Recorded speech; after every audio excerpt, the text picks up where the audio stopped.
So let's jump into it today and get started with the first principle, the 1 minute goals. Mike, let me hear your take on that. I think the most overlooked lesson in this entire book are 1 minute goals. The manager creates goals, and it's important for feedback. And so just as the book makes a comparison of bowling, it's hard to be a successful bowler if you can't see your bowling pins that you're targeting. I think that's a good point. A lot of people have, they might know the goal or when the target is, the manager, but then the employees don't. I think it's an issue. So I think they're written together. I think they're written down. They're specific and measurable. I think these things are really important about goals. Let's get into a real estate example. Let's make this practical. Say you hire a new leasing assistant.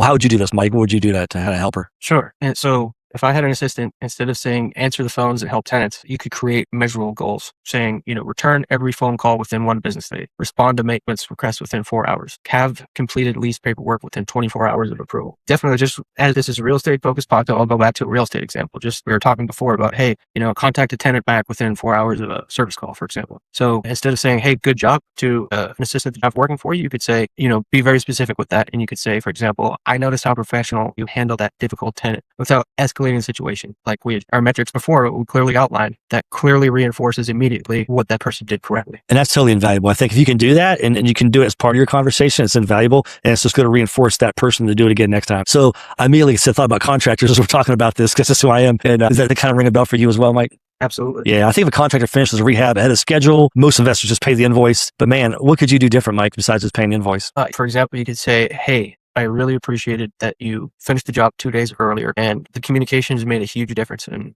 keeping me updated throughout this whole project really made the difference. I think it's key. It's a small thing you did. Maybe it took 30 minutes, seconds to a minute, but now they know exactly why they're valuable and why they feel valued. Yeah. It's just about real estate. Let's get into tenants. I even thought about this for tenants. And then here's something I thought about, Mike, was maybe it's interesting is how often does a landlord call a tenant simply to thank them for taking care of the property? I've thought about this for particular tenants to do a good job. I really do, especially about decorating, cleanliness, the yard. It's easy to call somebody and complain about parking in the grass and give them a citation for it. But I think it's easier to say, hey, I want you to jump into that, Mike. What'd you think about that part? Yeah. And this book, a 1 minute redirect. I think that's good in real estate terms. Let's just say your property manager forgets to follow up on a major maintenance issue. I've done that. I'm guilty of that. I know a lot of people are. What would be a way you address that, Mike? Well, we could say, for example, we missed this repair and that's not acceptable because it affects the tenant's experience. I like it. Then what would you say, Mike? I'm just curious what you do next. Then I would remind them why I hired them. For example, you could say, I know you're capable of handling these situations. Let's talk about how we can prevent this from happening again.